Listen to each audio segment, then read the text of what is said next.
मध्य प्रदेश के अलीराजपुर जिले के उमरावली एकलव्य आवासीय विद्यालय के छात्रों ने प्राचार्य और वार्डन की प्रताड़ना से तंग आकर कलेक्टर से मिलने के लिए पैदल मार्च किया। करीब 40 से अधिक छात्र लगभग 4 किलोमीटर पैदल चल चुके थे। जब इस घटना की सूचना मिली, इसके बाद एसडीएम तपीश पांडे ने छात्रों से मिलकर उनकी समस्याएं सुनी। कुछ ही देर बाद कलेक्टर डॉक्टर अभय अरविंद बेड़ेकर भी मौके पर पहुंचे और बच्चों की समस्याओं को सुना। कलेक्टर ने बच्चों को आश्वासन दिया कि यदि भविष्य में कोई समस्या हो तो वे सीधा उनसे संपर्क कर सकते हैं। उमरावली एकलव्य विद्यालय के छात्र पिछले लगभग 3 महीनों से प्राचार्य और वार्डन की प्रताड़ना का शिकार थे। छात्रों के मुताबिक उन्हें हर दिन एक जैसा खाना दिया जाता था, जिसमें मिर्च, तेल और नमक की कमी होती थी और रोटियां भी कच्ची मिलती थी। जब बच्चों ने यह शिकायत की तो उन्हें धमकियां दी गई।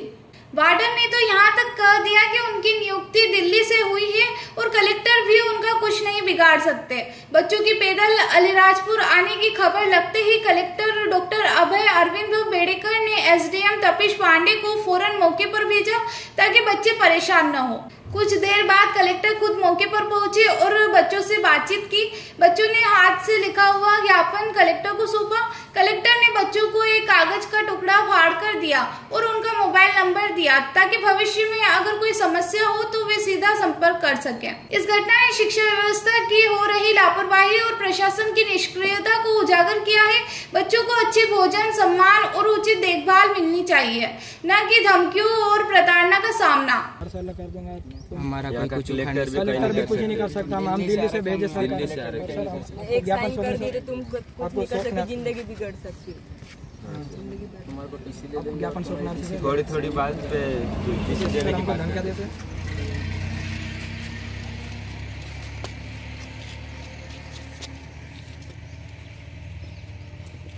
मार्च किया आपके कार्यालय की, तो क्या समस्या थी बच्चों? इनकी मूलतः उनकी 2 समस्याएं लगी मुझे, क्योंकि जो ऐसा उन लोग से पूरी बात हुई तो उन्होंने बताया कि हमको 4-5 समय जो उनका डिसाइडेड समय है कि सुबह उनको ब्रेकफास्ट में नाश्ता के समय नाश्ता मिलता है, अर्ली मॉर्निंग में उनको दूध और बिस्किट भी मिलते हैं, फिर उसके बाद उनको खाना भी मिलता है लंच, उसके बाद शाम का ब्रेकफास्ट में उनको सेव परमल या केला या सेब मिलता है और रात में उनको डिनर भी मिलता है। उनका कहना था कि खाना अच्छा नहीं रहता, खाने की क्वालिटी ठीक नहीं है और कई बार दाल पतली रहती है, रोटी सिकी नहीं रहती है।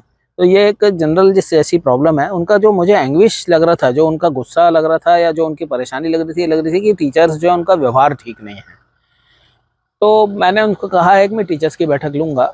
और कई बार ऐसा होता है कि टीचर्स बच्चों को पढ़ाने के लिए कि बच्चे अच्छे से पढ़ाई करें, कई बार कठोर शब्दों का उपयोग कर लेते हैं। आजकल के बच्चे जो हैं वो उन चीज़ों को स्वीकार नहीं कर पाते। हमारे समय हम लोग जब पढ़ते थे तो हम लोग को तो टीचर्स डंडे से पिटाई भी कर देते थे।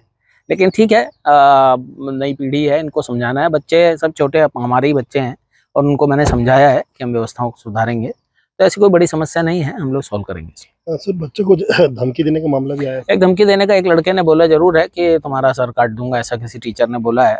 अब मेरा वही कहना है कि जब हम लोग छोटे बच्चे थे तो मुझे याद है हमारे समय में भी कई बार टीचर्स ऐसा बोल देते थे, मार दूंगा और सर फोड़ दूंगा, ऐसा कई बार गुस्से में टीचर्स बोल देते हैं, परंतु उसका उद्देश्य हमेशा ही वो नहीं होता। परंतु फिर भी टीचर्स को ध्यान रखना चाहिए कि अपनी भाषा को संयमित रखें और बच्चों के साथ प्रेम से बात करें। तो मैं उस चीज़ को भी ध्यान दूंगा। अलीराजपुर से आसिफ हुसैन शेख की है रिपोर्ट।